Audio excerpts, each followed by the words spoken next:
menjadi sangat menentukan. Karena saat kita kembali kepada Allah Subhanahu wa Ta'ala, salat adalah amalan pertama yang akan Allah hisab, yang menentukan kebaikan atau ketidakbaikan amalan-amalan lainnya. Demikian diinformasikan oleh Nabi Sallallahu Alaihi Wasallam dalam salah satu hadis beliau yang sangat viral itu, inna awwala ma yuhasabu bihil abdu yaumal qiyamati as-salah, atau kama qala Rasulullah Sallallahu Alaihi Wasallam. Sungguh amal pertama yang akan dihisab oleh Allah Subhanahu wa Ta'ala dan menentukan bagi setiap hamba itu salatnya.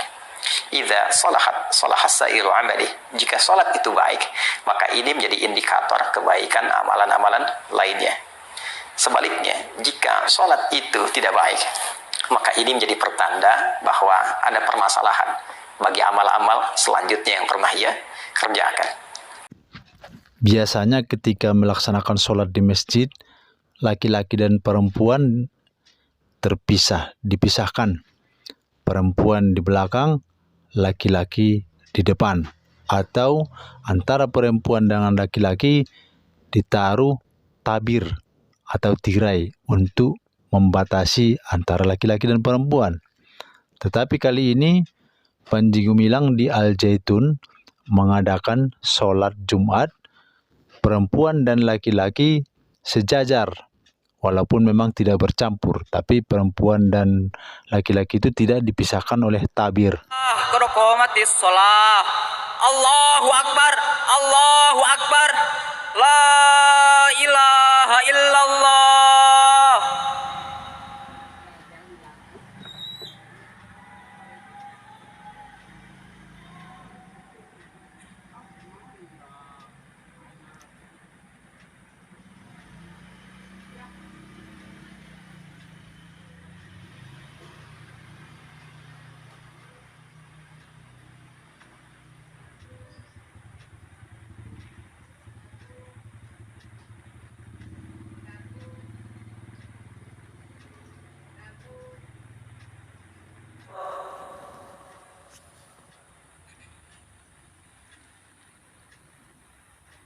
Sami Allahu liman hamidah.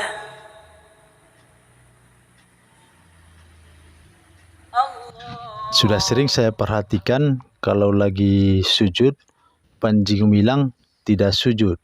Silakan lihat Panji Gumilang dan istrinya yang dilingkari kuning.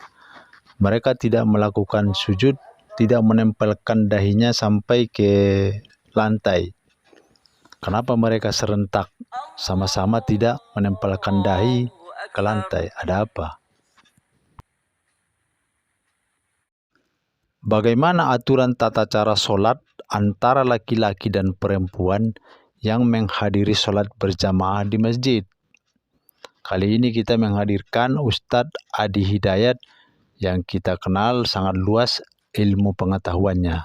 Baik, qala Rasulullah sallallahu alaihi wasallam, Rasulullah SAW pernah bersabda, khairu sufufir rijal awwaluha wa syarruha akhiruha.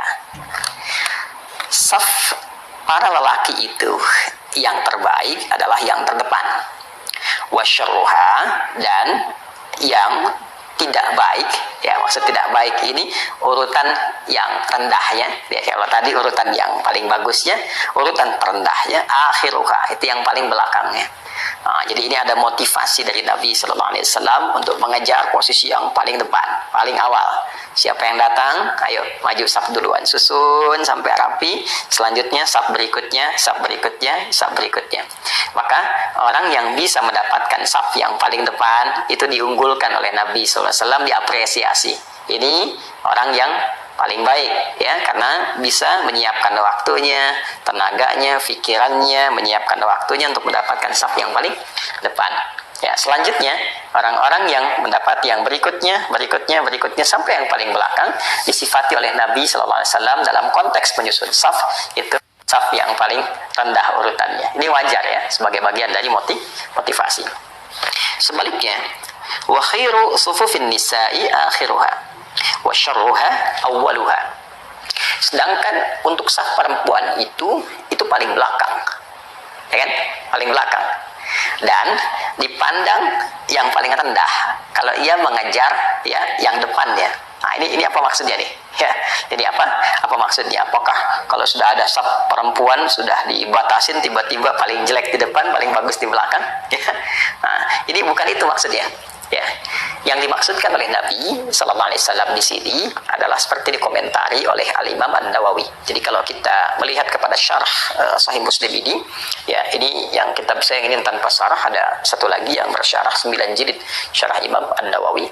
Beliau menjelaskan bahwa yang dimaksud oleh Rasulullah Sallallahu Alaihi Wasallam di sini adalah bagaimana menempatkan saf laki-laki dan perempuan itu supaya tidak bercampur. Ya, adami mukhalatatir rijali ya ma'an nisa, ya supaya tidak ada ketercampuran antara laki-laki dan perempuan. Karena itu diatur supaya yang laki-laki mendapati saf yang paling depan, perempuan itu di belakang, maksudnya berjarak dengan laki-laki. Jangan mengejar untuk menempel kepada laki-laki. Ya, diambil jarak supaya tidak ada percampuran antara laki-laki dan perempuan. Demikian ya yang disampaikan penjelasannya oleh Al-Imam An-Nawawi. Untuk itulah bahkan Al-Imam Al-Ghazali ya rahimahullah dalam kitabnya Ihya Ulumuddin itu pernah menyampaikan satu pendapat yang dipraktekkan sampai kini oleh masyarakat kita. Dan jangan lupa Imam Al-Ghazali itu juga faqih, seorang ahli fikih dan punya kitab ya penjelasan-penjelasan dalam fikih bermadzhab Syafi'i. Baik, beliau berpendapat bahwa hendaknya dibuat satu pemisah ya, yang memisahkan antara saf laki-laki dengan perempuan, semacam hijab. Nah, itu kita praktekkan saat ini ya.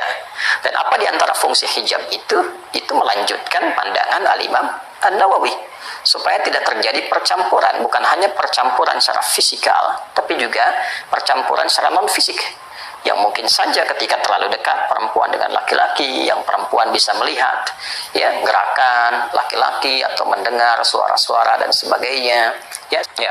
Ada satu lagi yang ditekankan oleh Al-Imam Al-Mawardi. Beliau punya kitab diantaranya ada Al-Hawi Al-Kabir ya, berpendapat bahwa saking dijaganya pengaturan saf laki-laki dan perempuan supaya tidak ada terjadinya percampuran antara laki-laki dan perempuan, itu sempat disampaikan oleh beliau satu riwayat di era-era terdahulu yang meminta kepada para imam ya laki-laki tentunya, kemudian juga makmum laki-laki untuk diam sejenak ketika sholat telah usai supaya yang perempuan keluar terlebih dahulu. Itu sampai diatur bagaimana ketika sholat tuntas dikerjakan, yang imam makmum laki-laki diam dulu supaya yang perempuan keluar dulu, setelah selesai perempuan sejenak baru kemudian laki-laki keluar.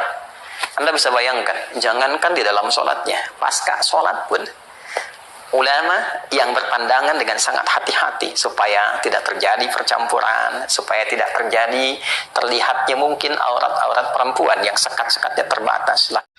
Baiklah sahabat-sahabat, Ustadz Adi Hidayat telah memaparkannya dengan jelas. Tidak ada lagi yang perlu saya tambahi.